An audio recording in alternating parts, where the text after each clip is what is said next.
Conversations. Savvy, welcome to the show. Hey, thanks. Happy to be here. Oh man, glad to have you here, man. Can you give us a little bit about your background and tell us what you're into these days? Yeah, absolutely. So I like to start way from the beginning because I set the stage for where I am today. So my background is actually in mechanical engineering. I went to school for mechanical engineering, had worked at Procter and Gamble, big global corporation, really in their manufacturing setting. So I never really did like proper mechanical engineering. But after a few years, I was like, this isn't what I want to do, right? And so had with a friend, young in a city, it's like, oh, let's like start a company, let's be entrepreneurial. Like, what does that even look like? And so that kind of like started us down this path of like thinking about things to build, then like finding tutorials and courses on web development, building out websites and web apps. And really it started from a place of just having fun and exploring and like learning. And then at a certain point after a few years, I realized I was spending a lot of time outside of work, nights, weekends, like doing this, and like doing that more than what I was doing for like my regular jobs. Like how do I make this transition, right? And so I had already learned a lot, but I didn't know kind of what next steps look like for me. And so at the time, the only clear option was to find like a web development boot camp, kind of go through that to help make the transition. And so being in the Boston area, fortunately, there was a bunch of options. I found one that worked for me, and I really approached it from the standpoint of I didn't want to rely on them teaching me anything from like a technical perspective so that I could focus the entire time on like, what does the career change look like? Like, how do I actually make this transition effective? How do I utilize this time to the best of my ability? And I think ultimately that really set me up for success because boot camps, they cover a lot of material, right? And I was in a place where I'd already covered most of that material over the previous like 3 years. So like I didn't need to stress out about learning all this new technology while I was in there, and allowed me to really focus on the networking side of things, making connections in the community, figuring out how to apply, doing interview prep and all this stuff. And then that resulted in me making the transition, like finding that first job and finding something I was really excited about. And so I managed to kind of jump right into the blockchain industry, like kind of switching into software and into the blockchain at the same time. And that was almost by accident a little bit. Like I had applied to this role that they really just talked about kind of back-end engineering, data structure and algorithms. I was like, that sounds interesting. And then it wasn't until I was interviewing with them and they were telling me what they were actually building that I realized it was blockchain. And so it was a really exciting and fun transition. Very quickly, because it was a small team that I joined as like employee number 6, and then we wanted to start growing because we had just done a fundraising round. And so I very quickly was able to bring some of my past experience to the team and help build out the hiring process and kind of put some structure in there. And so in a short period of time, I was able to have that opportunity to be on both sides of that interview process. One, 2 months ago, I was applying as a junior developer. Like, what does that experience as a candidate look like? And then, a couple months later, I was, okay, as a hiring manager, what am I looking for in candidates? And so it was a really exciting opportunity to have. And I wanted to give back. And so still being in the Boston area, I was able to keep in touch with the web development boot camps, providing value, like giving talks and coaching to those students that are going through it, to hopefully pass on some helpful tips to allow people to make the transition faster. And so was with that company for a while. Eventually that company fizzled out, unfortunately, but then that led me to kind of a new opportunity of working for another company in the space. So still in the blockchain space, now at a company called Celestia, as well as, since the kind of pandemic and things going remote, I was able to launch a coaching company as well called My Code Career. We're helping people make that transition into tech, or really kind of take their interview skills to the next level, right? Because especially in today's market, lots of layoffs, lots of demand and not as much, supply. Some of the kind of tips and strategies and tactics that people are using in the past like aren't working for them anymore. They're not receiving anything back from their application. So helping to provide people that support of and coaching of how do you stand out in the job market? Like, how do you get your application seen, and how do you land that next job? So that's a little bit about me, hopefully kind of spanning the decades there a little bit, and excited to be here. Absolutely. So I noticed that you made a transition from mechanical engineering into coding. What was it about mechanical engineering that you didn't like that coding kind of felt that scratched that itch? Yeah, great question. I think it was the ability to be hands-on, which is kind of funny to say because when I initially was going to college, I chose mechanical engineering because I thought it was going to be very hands-on. And I think in practice, what I found was that I never found something that I was excited to apply mechanical engineering to, right? And so, in college, there were some groups like uh, there was this group called the ASME, so American Society for Mechanical Engineers. There's a local club that did like rally cars. Basically, they built their own rally car, and there are people that are really excited about that. I wasn't necessarily a car person, so that didn't really appeal to me. So then going into Procter and Gamble and like manufacturing, like I was just doing like process and like team management. I wasn't doing mechanical engineering. But with software and like coding, I was able to say, like, I want to build this thing and just immediately on the computer and see it in the website. And like, it's like, whoa, like awesome. Right. Like Yeah. it was that direct feedback and like really fast feedback loop was something that was really exciting and engaging to me. So I could learn something and apply it immediately. And there was really no barrier to entry to do that. And I think that for me was what was really exciting, and being able to really kind of like tangibly work on something, learn something, and apply those skills. So it sounds like you did a lot of self-learning before you even got to the boot camp. What was your learning strategy, or was it more so just kind of go to an area you're interested in and play around with it, or did you have like a formalized plan? I didn't have a super formalized plan, I think, until I was towards the end and was able to kind of like identify some of my gaps. Like early on, it was me and my friend, we wanted to build a web app. So we just looked for, web developer courses, right? And so early in that time, like Udemy was really gaining a lot of speed, and so we took a lot of Udemy courses. We waited for those flash sales and bought like 10 courses for $1, or whatever. And so probably took 3 or 4 different like complete web developer boot camps like on Udemy, right? The early ones were HTML, CSS, JavaScript, PHP, and like MySQL, right? Like kind of real basic, like no frameworks or anything. Then doing like Python ones, JavaScript ones, and something that I think I eventually did like a Ruby on Rails one as well, because that was what my boot camp was going to do. And I think having that approach was where I was mostly just interested in like building something and just kind of like exposure. I didn't have a really like set timeline for myself early on. Allowed me to experiment in a bunch of different ways, which in retrospect was really beneficial because I got exposure to like 5 or 6 different languages, that excluding HTML and CSS, right? So like JavaScript, PHP, Ruby, Python. Like I got to see all of those and then start identifying, okay, these are some of the kind of core principles that are standard across, right? I'm watching all these tutorials and recognizing they're going through the same system, right? They talk about variables, they talk about functions, they talk about scope, they talk about all these things just in different ways and implementations within these languages.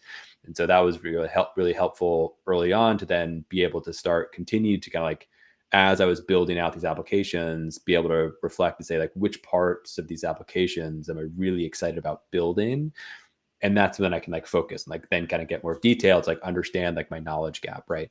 And so that's one of the things that I try and tell people early on as quickly as possible is like, don't worry about like the best right now. Everyone's worried about like, what's the best language to learn? Or like, what's the best framework to learn? It's like you can worry about that later, because best is subjective, right? And it really depends like what you like doing, right? And so just like jump in, like learn some of the basics, like try and build something, and then reflect like, okay, building that, what did I find the most interesting? Do I want to learn more on? And then we can start talking about what are some trade-offs, like what are some like pathways to actually focus on.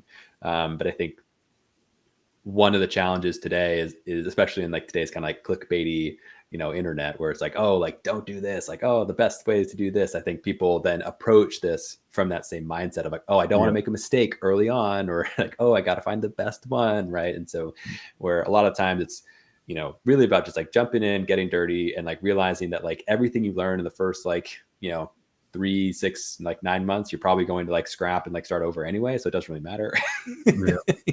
Yeah. And just like having fun and find something that you're excited about. Yeah, I definitely agree with you on that, man.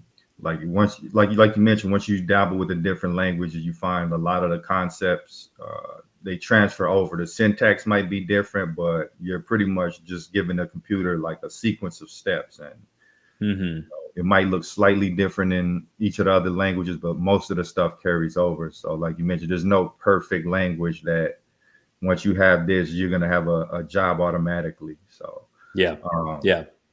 Yeah. And I I think that like that's too, so the point you just made about like none of them are going to get you a job automatically. I think that's also in hindsight something that was like really beneficial to like my journey. Is like I went into it not with the expectation of getting a job. I just wanted to like do it to learn it, right? And so like I think that allowed me a lot of freedom to do a bunch of different things and kind of like figure out what worked best for me.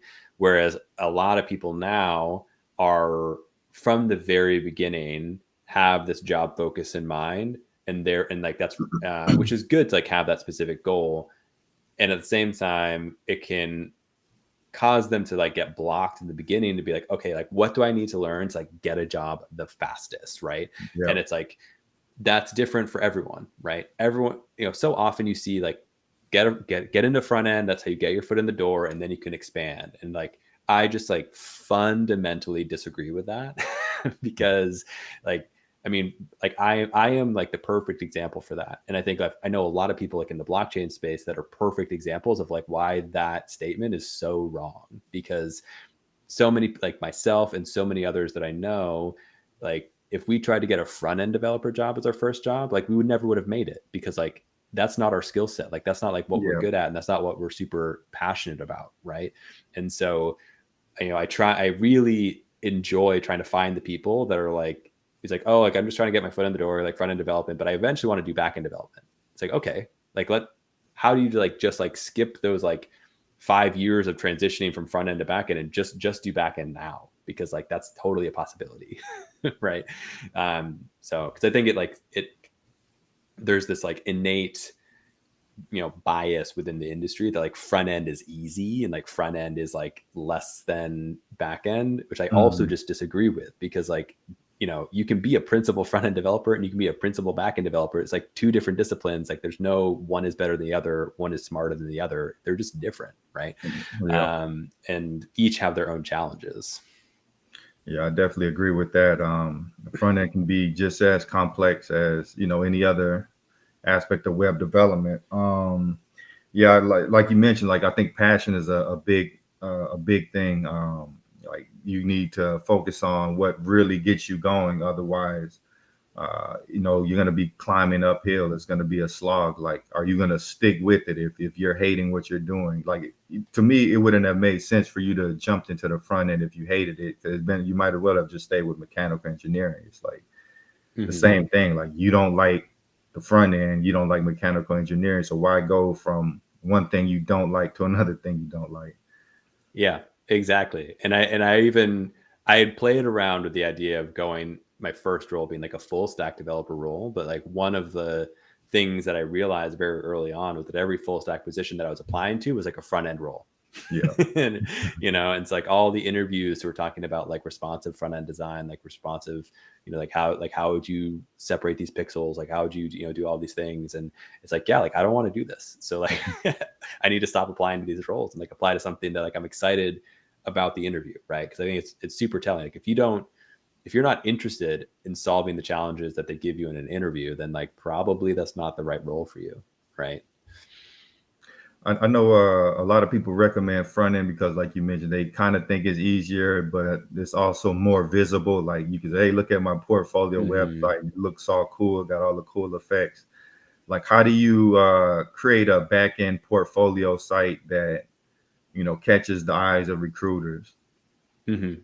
That is a great question. And I think there's two ways that you can go about it, right? So like you can create command line applications that would be, and there's lots of tools around like recording the command line. So there's a nice, easy, free one called ASCII Cinema, where if you have a program that runs in the terminal, spits out some stuff and things like that, you can use ASCII Cinema to just like record the terminal screen and like put it in the README of your GitHub, so that again, like that's like your visible portfolio. Like here's the code, here's an example of it running, here's what it's doing, and you can like talk through it, right? So that's one way, really just like leaning into GitHub as your portfolio as a backend developer.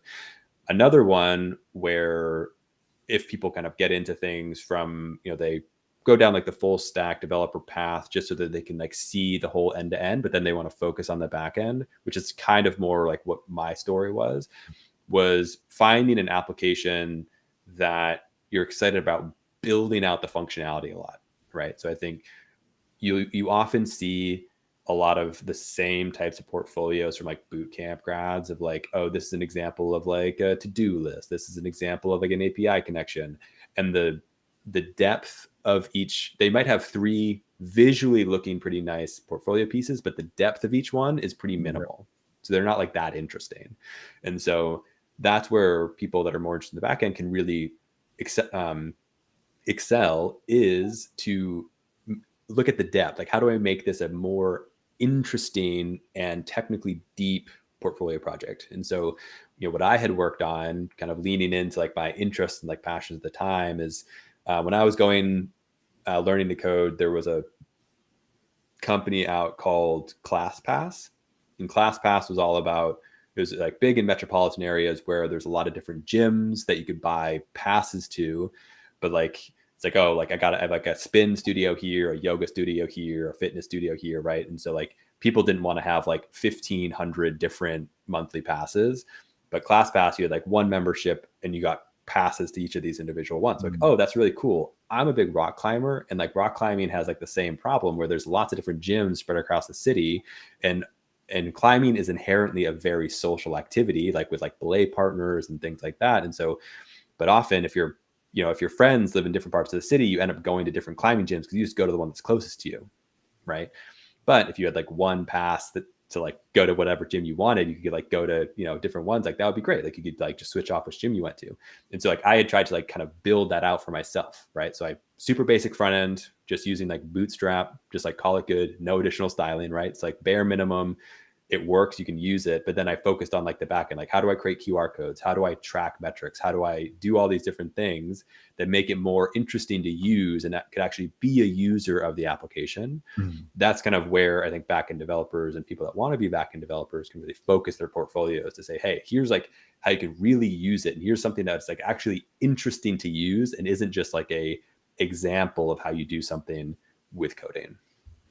Yeah, exactly. Something I've even been thinking about is like maybe juniors linking up together and working on projects together. Like, say me and you were both getting into the industry. You're really into the back end. I'm really into the front end.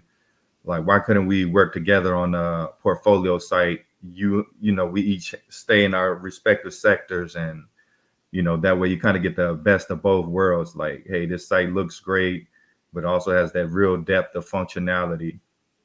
Mm-hmm. Yeah, I think that is a great option when it works well for people. I think the thing that I always see people, especially junior developers, like struggling is like, what does that like cross communication, like what does like team planning look like for like software engineering? And so I think that strategy can work really well when you have like a mentor or something that helps you with the kind of like, how do you like actually do it from like a work process standpoint so that you can just focus on like doing your coding, right? Because as soon as you start working with someone, then it starts, okay, like, are we on GitHub? Are we using forks? Are we using branch management? What's our PR review? Like, are we doing that? Like, what, how does all this stuff go together? And so it just like, which is all stuff that you need to learn. Yeah. Right. And so it's, great, valuable skills to have. And I think one of the challenges though, that prevents a lot of junior developers from doing that is because like, they just want to be able to code. And like, then they're running into all these bottlenecks of just like, how do they work with someone? And so it's definitely a challenge. And like, but I think if it can, if you can figure it out and you can have the work process, it's a great option. Yeah, because the reason I mentioned that, because like you mentioned before, the industry is getting more challenging. It's a lot more competition, so it's like you're gonna have to do more and more to stand out. And I know you said something along the lines of a lot of people are doing things that used to work, but then they're not working anymore. Can you talk a little bit about that? Yeah, I think what's working now versus like what worked in the past. I think a big one for a technical field like software engineering is in the past, people would just put on the resume software engineering, list out the skills, and they would just get flooded with inbound, right? Yeah. Because like when there's a lot of software jobs, like, it's because you can do software and is it as its own industry and basically in any other industry, really like the options are limitless in terms of like what you can do with software engineering. And so in bull markets where supply is high, it doesn't take much to get interviews, right? Because like people are constantly just trying to fill holes, like they've got more job openings than they can fill, right? And so from like what people do in the past, like really they don't need to do much. They just have to like keep like an updated LinkedIn and that's it, right? But today in this job market, trying to figure out how do I still get in front of hiring managers, like how do I have these conversations? It's thinking, okay, technical skills are just a kind of baseline, right? And Yeah. just like that's like what you need to know to do the job. So you have to answer the question, why me?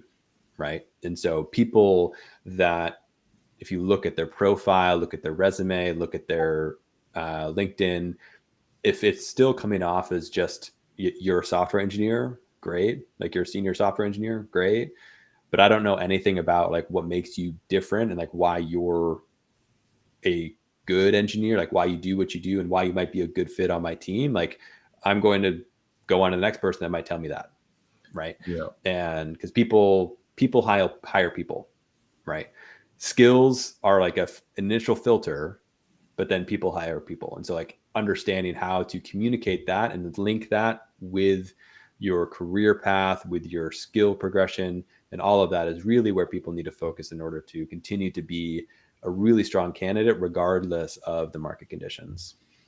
Yeah, that's a great point because I was talking to a recruiter friend a couple of days ago, and he mentioned like hiring managers, they just don't want anybody. They really want somebody like what makes him different. Like, why should I hire this guy? And with so many people getting laid off from big companies, all the FANG companies, there's a ton of talent applying for these jobs. So, what makes you stand out? Mm-hmm. Yeah, absolutely. And another way to think about it too is you know thinking about the difference between like a 4-year degree and self-taught engineers, right? It's kind of like that 4-year degree might be similar to like having a FANG company on your resume, where self-taught developer might be more similar to just having general software engineer at some random company on your resume, right? Both are totally valid, amazing career paths. And on the surface level, one might get prioritized over the other. But at the end of the day, the one that has the better story, the one that is more interesting to the team to bring them on and work with them, that's the one that's going to get hired. Right. Exactly. I kind of think about it like it's your brand. It's almost marketing. Like, say you don't have a 4-year degree, how are you going to sell your story? Like, maybe you could sell your story as like, I'm so dedicated and passionate about this. I taught myself, and my ability to be a self learner. That's going to take me further than someone who may have a 4-year degree, but once they get in, they're kind of complacent. They're going to coast on that 4 year. That's not necessarily going to be the case, but you can kind of sell yourself like that. Whereas since I love this field and I'm always learning, I'm going to carry that attitude with me into this new job. And Mm-hmm. I've demonstrated the ability to be able to pick up skills quickly. Like, whatever your situation is, you got to kind of learn how to sell yourself. Like you mentioned, you can't just put bullet points like you're writing technical documentation. That's like your advertisement, your resume is. Mm-hmm. Mm-hmm. Yeah.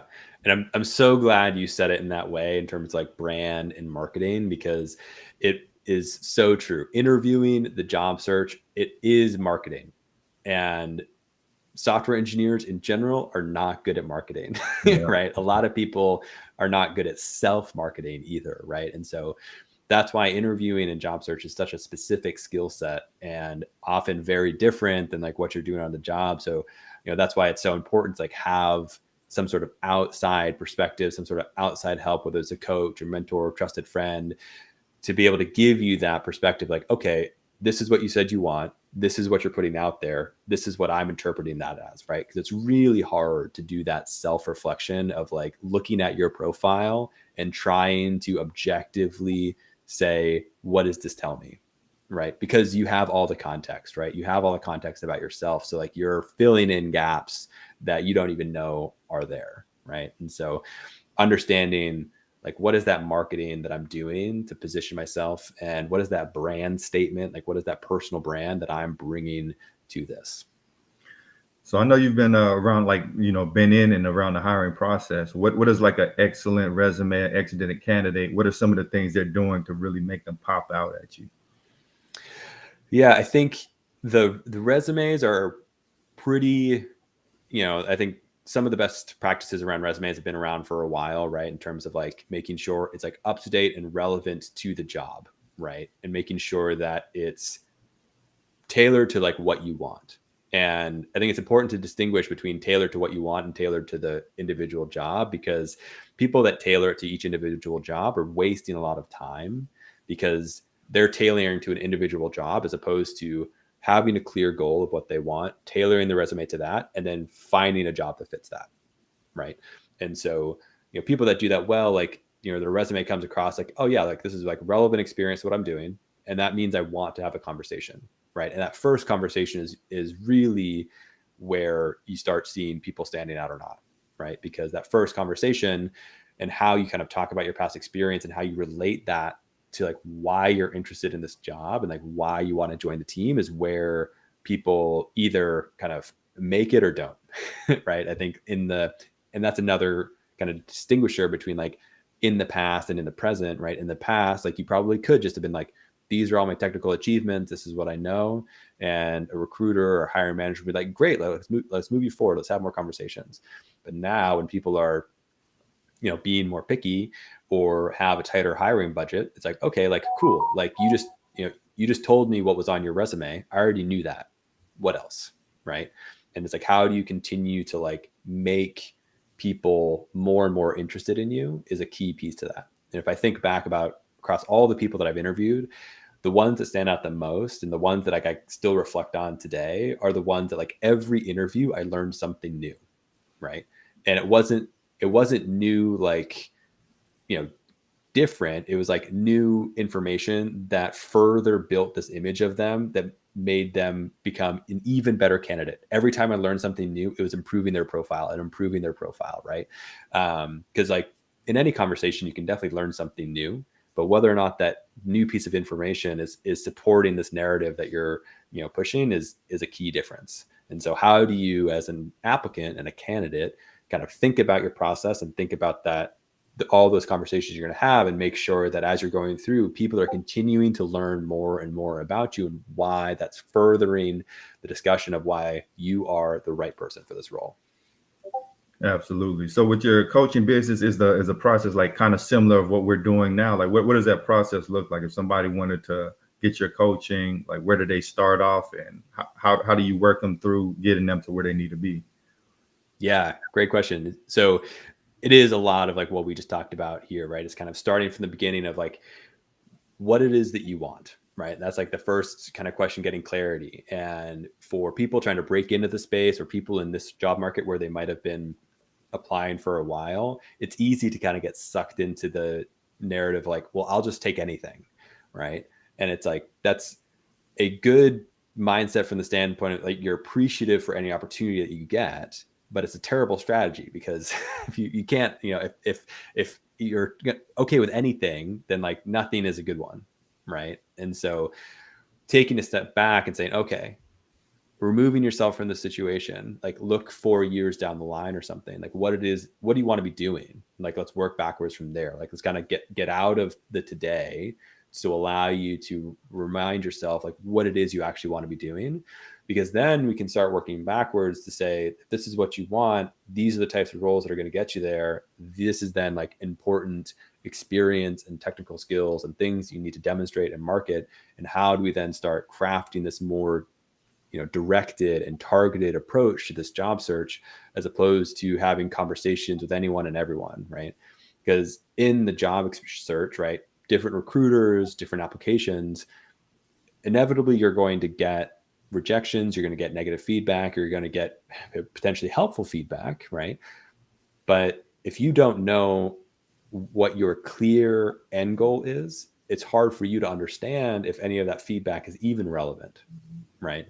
And I think that goes back to like the anecdote that I mentioned before about like when I was applying for jobs the first time around, if I didn't have a clear idea that I wanted to go into the back end, right, all those full stack developer jobs that I applied to where I did really poorly on like the front end questions, like I would have just interpreted that as like, I need to do better with the front end. I need to spend all this time, studying the front end and getting better at answering those questions, which would have been a terrible use of my time because I don't want to do that in the long term, right? That would have been an example of me wasting time studying something just to get a job that I'm potentially then not going to like. Right. And so instead, being clear on what you want so that when you have potentially negative experiences in the job search, you can more easily say, okay, like that was a bad interview, but it's okay because like ultimately I shouldn't have applied for that job. So the learning there is actually, I need to apply to a different type of job that matches my skill set better, as opposed to how do I study better to like answer those types of interviews again. Right. And so that's a big part of it in terms of, what it is you actually want to do. Let's craft a plan, be able to then prioritize and focus and kind of continue to like work through this process and know how to respond to the feedback that you're going to be getting. Yeah, that's a great point, especially about the failing the interviews. Like I still fail interviews to this day. So Yeah. I think it's important not to take it personally. Like you just look at what you can improve and, make those adjustments, but don't beat yourself up over that. Like, how do you like encourage a junior who's been facing like hundreds of rejections and failing countless interviews? Like, how do you get them back on track? Yeah, I think it's especially that first role, that junior role, it's definitely tough, right? Because if you're just trying to do that like spray and play, apply everywhere, and a lot of the times you're just not hearing anything, it's really hard to know what to work on, right? And so in that situation, like understanding, if you're not even getting to the interview stage, right, trying to think about, okay, it could be nothing wrong with your profile. It's just like, maybe it's just like how we're applying. So the problem is like the job application piece, not you, right? It's like understanding like the difference, right? It's not that, Mhm. it's not that you are doing a bad job or you don't have the skills to do that job. It's just that the way that you're applying for these roles isn't working out. So let's change that. What can we do differently? Let's evaluate networking opportunities. Let's have more in-person meetups. Like let's have some more conversations to get that first conversation, to start having conversations with recruiters, with hiring managers, and to get into those interviews, right? And so I think that's like a big piece of like making sure, not taking kind of like being ghosted in the application process personally. Because like, I mean, even me that has years of experience as a software developer applying for higher level roles like director of engineering and stuff, the last time I went around applying, I didn't hear back from any cold applications I sent in. Not one. Yeah. Right. And like, that just shows that like it's very hard to get a response from a cold application, right? Especially if you're applying to a large company, right? If you're really interested in like cold applying, like looking at the companies that you're applying to and trying to find smaller companies that are going to have less applications. So there's a higher likelihood that you're actually going to get your application reviewed. Because it's also, being on the other side of this hiring process, I know as a hiring manager, I put in automated filters, right? Mhm. And so like, if maybe you made one different typo on your resume and then it automatically filtered you out. So I never even saw it. Right. And that can happen to people all the time. So recognizing that like, in this like age of automation of like everything, right, a lot of people are just going to be filtered out automatically. And it's just, again, a calibration between what you're putting on your resume versus like what they're trying to search for keywords. Right. So looking for, especially trying to get in as a junior developer, trying to avoid some of those like larger companies that have a lot of this like automation filter is like one good strategy, right? Because, we don't want to just get automatically rejected all the time because you don't have a CS degree, right? That's a total, Yeah. it's a valid filter that they might be putting on. And that even if you have great experience, right? And then, so avoiding automatic filters, being able to like actually get into contact with someone, actually potentially meet someone, get on the phone, have a phone call, like then getting into that networking is a big piece, right? And then once you start getting into interviews, then it goes back to kind of my previous point of like, okay, if you had a negative experience in the interview, what's like, let's walk through it. Like, what were the questions? Like, how did you answer them? Let's understand if this is like feedback we should consider, or is it again, like, did you apply to the wrong job? Right. And then kind of like break it down and move forward. I think the kind of like hopelessness often comes from not having a plan forward. So like, how can we quickly take the information and put it into a plan of like what next steps, so that we then have something to like move forward with, focus on, and get past this stage. Yeah, that's some great advice, man. Like one other point that I like to also make is like when times are great and you have recruiters flooding your inbox, it's easy to say, I'm gonna just ignore them. But I would say just take the 5 minutes to say, hey, thank you for sharing this opportunity with me.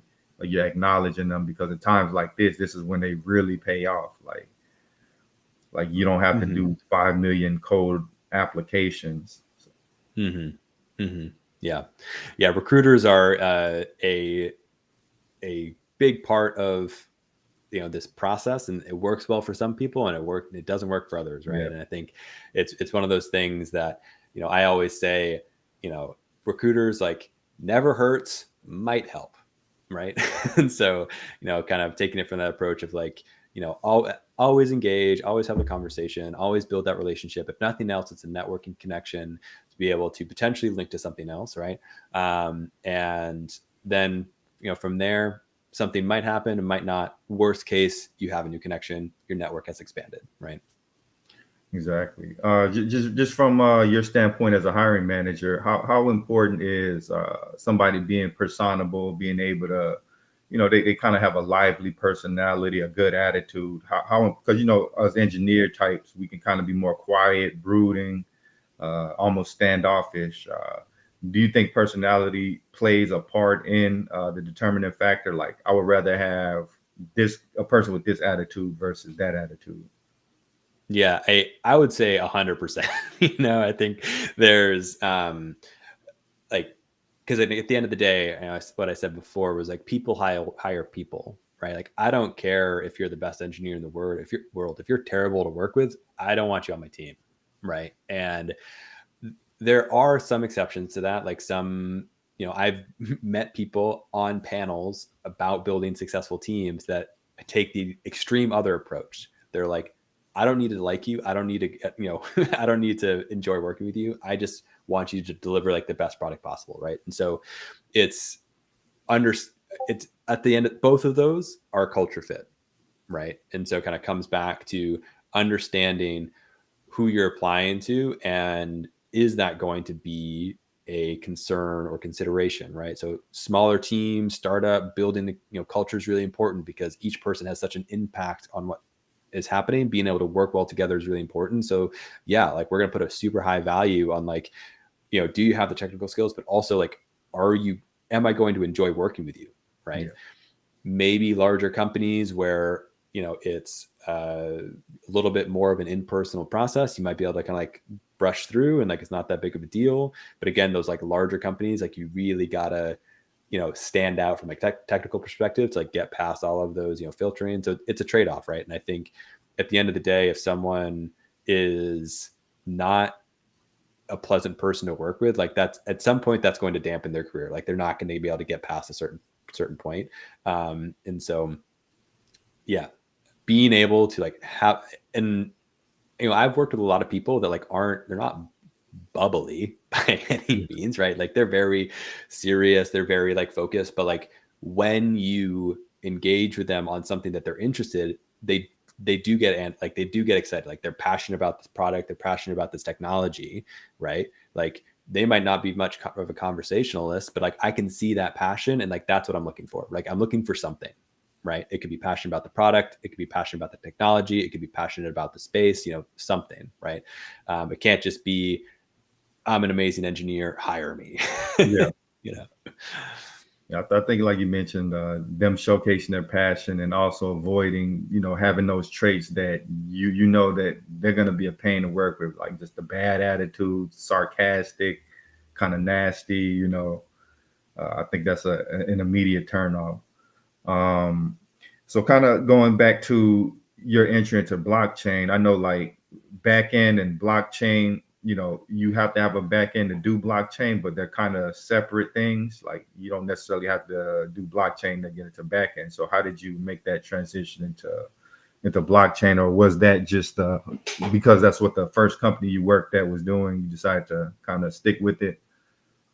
Yeah, I kind of just stumbled into it, right? Like early on, people think about backend and really just zero in on like databases, right? That's kind of Mm. like because when you're building like a full stack application, it's like, oh, backend database, right? And something that was really exciting about the blockchain company that I joined and like the scope of work there was, it was a lot of logic, it was a lot of data structures, a lot of like algorithms, and there were some like simple databases, but because, part of blockchain and decentralized applications, you're dealing a lot of times like an N of one. So it's not the same type of like database problems that you might have when you're building for like a Web2 product that's serving a million users, right?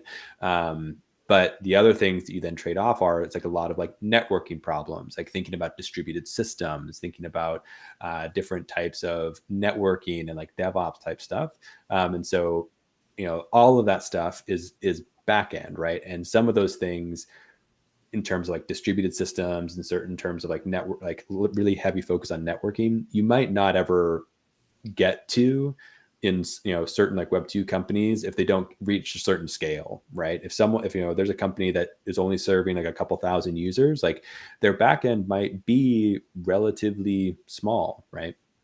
There was a great article, I think it was like last year, like Stack Overflow kind of like posted like, this is like what Stack Overflow is like built on. It's like 3 servers and like, some load balancers, like, and like that's like one of like the most popular like websites for getting information about like software development, right? And so and their backend is like pretty basic, right, because of their usage patterns.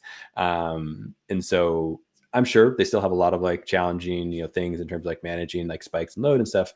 But depending on like the company that you're joining, you might not experience that for a while. It's like that was exciting, kind of being in blockchain is like where you have to learn about that stuff and like deal with that stuff like from day one, because the premise is a decentralized network, nodes communicating, and like how do you manage that, right? And so that was just like really exciting kind of product to work on and exciting tech to kind of learn about. And so as soon as I got in, I stayed.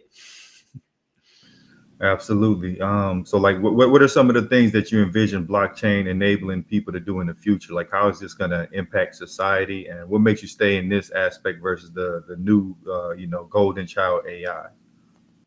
Yeah. And so it's a great question. I think when we look at new technologies, like understanding how they're going to be used and how you might be able to interact them as a software engineer, right? And so technology is, can be a tool, it can be infrastructure, or it can be a specific product, right? So if we talk about AI first, right, there's a few companies out there that are actually building AI models, right? And then there's a lot of companies out there that are then using those models like within their product, right, as like a feature, right? And so if you're a developer wanting to like really get into, AI and building AI, right? Asking yourself, like, do you want to build AI or do you want to use AI to do interesting, cool things, right? Because those are two different things, right? And if you just want to use AI, then you can use AI anywhere, just like with software engineering, you can do software engineering kind of anywhere, right? And so, with blockchain, there's a lot more like in the space, there's a lot more companies that are building like blockchain like technology, right? And then there's additionally more companies that are building on top of those. But I think the nature of the industry is that even those companies that are building on top of other blockchain technologies are still have to design things in a way that are thinking about some of the core principles that even those lower level developers are building on, right? And so when that comes like decentralization and things like that. And so in terms of, and then going to your question about like, where do I kind of see like the industry going is, you know, so the industry, you know, started with Bitcoin and kind of that, you know, personal ownership of money. Right. And so really the trend has been what industries, what aspects of life can we give more control back to the individual, right? And so Bitcoin, you know, DeFi, all of those are really like industry around like how do we give more financial control back to individuals? And you know, that's a great space that I continue to see, you know, exploring. That's gonna, I think, be around for a while. The other space, like gaming, is another big one, right? Because with the evolution of gaming, especially like online gaming, like think like, you know, and really like Fortnite was one of the ones that really, you know, took off in terms of like people being able to spend a lot of, like, the game was free, but people are spending all this money buying things within the game, right? Outfits, skills, like different things. But then in today's design, all of that is locked into that game, right? So you're kind of, but like if a new game comes out, it's like, oh, I want to, like, you know, go to that. I spent all this money on Fortnite. Why can't I bring that stuff with me, right? And so like that's where, you know, decentralized technology can really be a great fit for online gaming, because then again, you buy an outfit, like it is yours, you own that as an asset, and you can bring that to whatever game you want, right? So if you bought like a Boston Red Sox hat in one game, your character could be a Boston Red Sox fan wherever they go, you know. And so like that's like another big space that I think we're going to continue to see.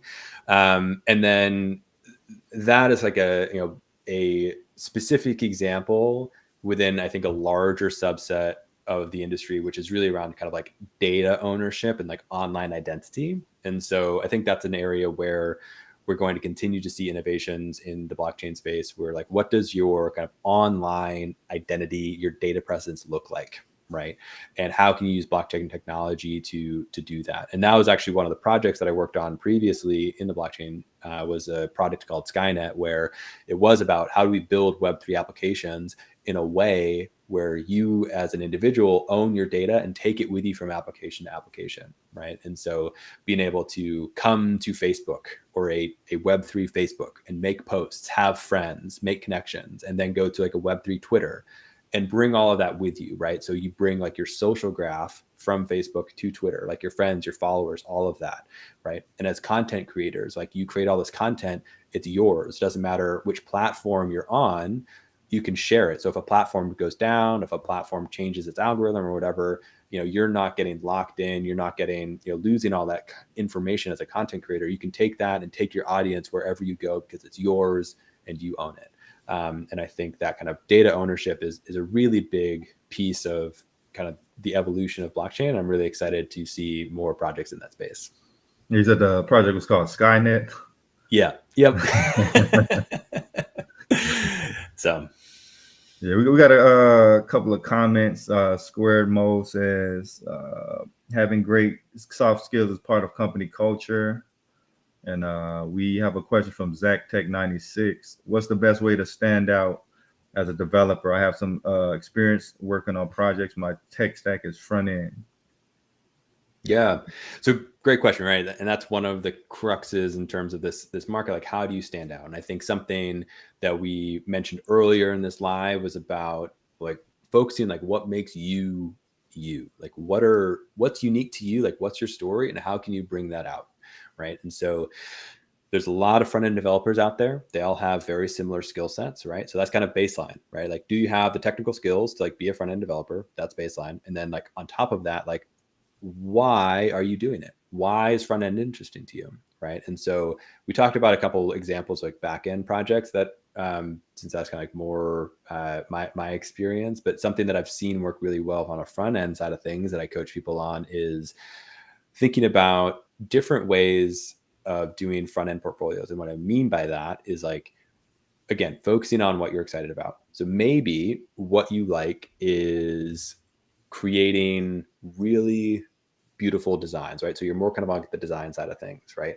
And an interesting way that you might approach a front end project is to do the same website in like 3 different frameworks, right? Maybe you do one in React, maybe you do one in Angular, maybe you do one in plain vanilla, JavaScript, HTML, and CSS. Maybe one uses Bootstrap, one uses Tailwind, right? So like it's a great way to show your flexibility as a front end developer to say like, hey, here's how I can apply this core skill of design across things, right?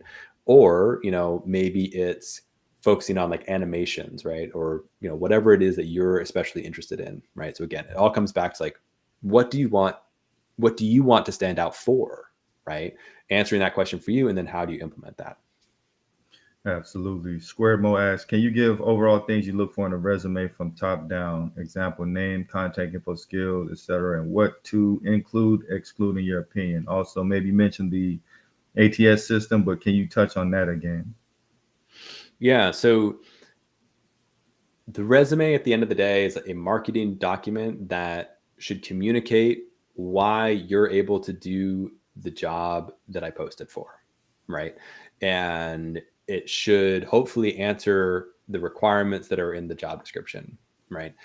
And there's lots of one. I would just recommend, people like using, if you don't have like a template that you're following for your resume, like using just like, there's a lot of like Google resume templates, like those are easy. You can like Google, resume templates. There's a bunch out there, right? Having just some sort of like nice styled template is helpful. And a lot of those templates, you can actually find ones that are like ATS optimized to like make sure that it's easy for an ATS to ingest the information.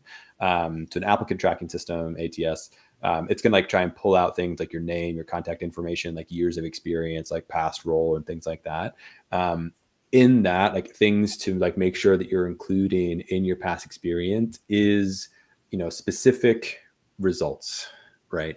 One of the things that is the easiest determiner for a like okay resume and a great resume is the clarity on like, this is what I did, this is the results, and is that clear, right? A lot of times people on the resumes might just kind of meander, kind of say things that they were responsible for, or general categorizations of their role, which is not helpful for a hiring manager to know like what you actually did. Like, tell me what you did. Tell me what the results were so that I can validate when you say that you have skills in Python or you have skills in JavaScript or you have skills in whatever.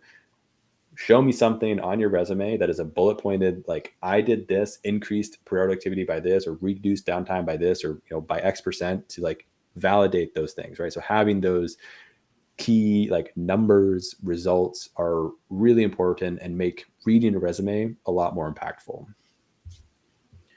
So Zach Tech 96 asks, what's the best way to put in a resume? Should I, I guess, what's the best way to put your projects on your resume? And should you put them in if it exceeds one page? Yeah. So in general, I'd say don't exceed one page, right? Because there's at being on the other side, reviewing a bunch of resumes, right? If I have 300 applicants to a job, I'm spending 10 to 15 seconds per application to do a quick yes, no, right? And part of that 10 to 15 seconds typically does not include checking to see if there is even a second page, right? And so like, that's like, if nothing else, that is like my strongest proponent for like why you should have one page, is because like functionally as a human on the other side, I don't want to look at more than one page, right? The second thing about like on one page is also making if it's a forcing function to make sure that you have the most important stuff on there, right? And in that, it is okay to leave stuff off that isn't helpful anymore, right? One of the anecdotes that I use all the time is like, think of yourself as like, 20 years into your career, maybe you're like a VP, C-suite, something, right? Are you going to be including like your entry-level junior job, your internship? Like, no, like at some point that stuff falls off your resume, right? And especially people that have that like 5 to 10 years of experience, that's when you really start seeing like them having like resume bloat, because like they're holding on to those past experiences that probably aren't serving them anymore, right? And so so like that's one in terms of like trying to keep it to one page, look at what you can drop off. And I assume Zach Tech 96, you might be asking from the framework of like, as someone trying to get into the space, like how do you include that stuff on your resume? one thing that I've seen work well for people is, instead of just like a linear history, right, do think about like developer experience, non-developer experience, right? So like developer experience, put your projects, like what you work on, and things like that, right? And focus on the most impactful ones, right? And then your non-developer experience kind of builds out that work history, your relatable skills, your transferable skills, and it can go from there. I think, and in that, thinking about, do I include projects on my portfolio or projects on my resume? That reinforces, I think, a point that we mentioned earlier about building a project that is interesting and exciting, right? And often that also translates to working on it for a longer time, right? And in that longer time, maybe you actually got users, right? So you can actually then talk about it in a way of like, this is like a project, this is a product that I built, like people used it and things like that, right? And then that's a great thing to put on your resume. And like, that's exactly what I did. Like, that kind of like rock pass thing that I built, I worked on that for like almost a year. Like I talked to gyms, I talked to friends, like I used it like myself as a kind of like a tracking thing, right? And so like I could put it on there as like legit experiments because of how long I worked on it, right? A lot of times people think about portfolio projects as just like, what can I do really fast to get something up there? Right. And sometimes speed to delivery is like not the best thing. It's like, how about, okay, I could do like 3 really fast ones that are up there. Then I have 3 projects, or I could work on one for like 6 months, actually talk to people, get users, have it deployed somewhere. And like, that's just as interesting. Right. Because like, it doesn't matter if you did 3 projects or 1 project, it's still like 6 months of work. Right. And I think that's an important thing to remember as you're going on there. So Zach says, "May I send my CV to you to gain feedback, please?" That's an important point. Like, how do people reach you? Where can they reach out to you at? Yeah. So easiest way to find me is on LinkedIn. I'm just Matthew Sevey on LinkedIn. My profile is just / my last name, Sevey. So reach out to me on LinkedIn. Send me a connection request on LinkedIn. I always add, if you are sending out connection requests, always add a note so I know where we connected, right? Because it's people that are active on LinkedIn generally get a lot of connection requests, right? And it's hard to remember why someone might be reaching out. So always include a connection request, like, hey, saw you on, the live, would love to be able to connect, get some feedback on my resume. Let's connect, right? Happy to connect, happy to, jump into DMs, see your resume and give you some feedback. And Squared Mo asks, in your opinion, how important is networking versus code applying? I would say networking is the absolute most important thing you can be doing. And there's, time and time again, it's, especially in tough job markets, like people get jobs because of their network, because they had a connection, right? I think there was, there's a study in kind of like job searching or kind of like job networks, like generally. And I mean, it's something like 80% of jobs are filled by some form of referral, whether that's an internal hire, whether that's a recommendation, whether that's, something. And so, from that stat alone, it's, network. Cold apply is a backup. Yeah. Thanks, Squaremo. That is my, yeah. And yeah, that's my LinkedIn. Hey guys, did y'all have any other questions? If not, we can ask a couple of more, and then I know you have to get going. A question I had is like, what do you see as like the future skill set that developers need to start focusing on? Because there's so many changes going on in the market. What do they really need to hone in on, for example, for a back-end developer and then for a front-end developer? That's a great question, because tech is constantly evolving. Like there's going to be new frameworks coming out. There's going to be new languages coming out. I think the easiest way to future-proof yourself as a developer is to focus on like your brand, like what you're passionate about. And because that's going to set the stage, right? If you're only focusing on, kind of core languages and frameworks, it's really hard to know, because a lot of times, like different companies just are using technologies that like their founders were just comfortable with. Right. And so, if you think about, so thinking about what you're passionate about, like what you want to be known for? Like, what are you excited? Like, what industry are you excited about?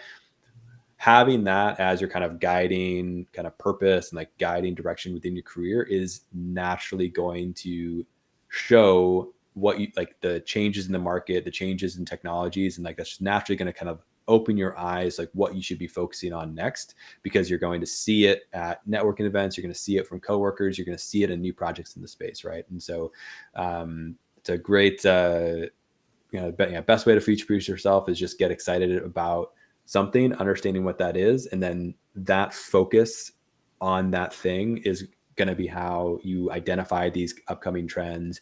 You learn about new technologies, you learn about new things, and ultimately continue to be relevant. Absolutely. I think that's all the questions I had off the top of my head. Did you have any closing thoughts you want to leave the audience with? Last thing I'll say is really enjoyed being here. Thank you for letting me join.